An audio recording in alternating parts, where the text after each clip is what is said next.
All praises to the Most High, and unto his Son belongs power, riches, wisdom, strength, honor, glory, and blessing. Hallelujah.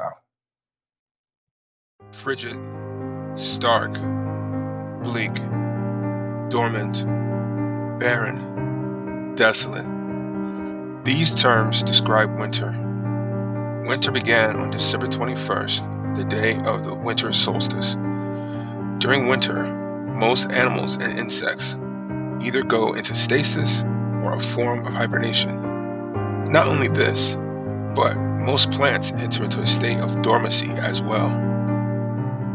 Why do we celebrate the new year in the dead of winter, when most things in nature seem dormant and lifeless? The answer can be found in many of the feasts, festivals, and holy days that are celebrated all across the world. These special days have ancient and pagan roots. New Year's Day is no different. Janus, the Roman god of doorways and beginnings, for whom the month January is named. Janus was famously depicted as having two faces, each looking in opposite directions. This imagery symbolized his ability to see both into the past and into the future, embodying the concept of transition and time. This dual-faced representation was unique to Janus, setting him apart from other Roman and Greek gods.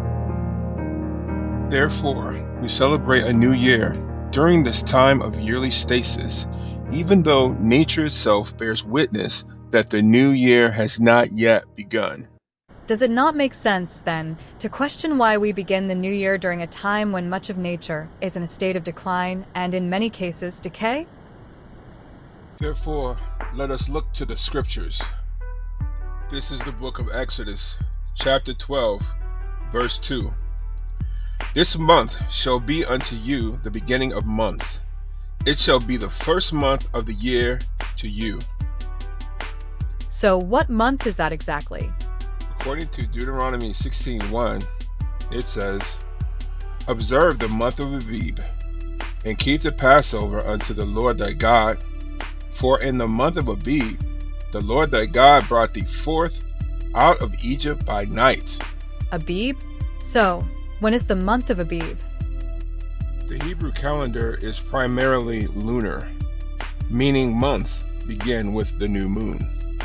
Abib typically begins around the time of the spring equinox, which occurs around March 20th or 21st. Traditionally, the start of Abib was determined by the sighting of the new moon closest to the spring equinox. To sight the new moon, one observes the waxing phase, which is when the moon is filling up. The new moon is determined when you see the first sliver of light filling the moon. I mention this with a note of caution, as I'm aware that different calendars are used today by those who follow the ways of the Most High. In my opinion, the key is to avoid participating in pagan rituals linked to idolatrous practices that come from the world, like Christmas, New Year's, and Easter, to name a few.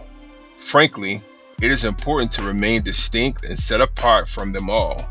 Study, do your own research, because Jesus said in Matthew 7:13 and 14, Enter ye at the strait gate, for wide is the gate and broad is the way that leadeth to destruction, and many there be which go thereat.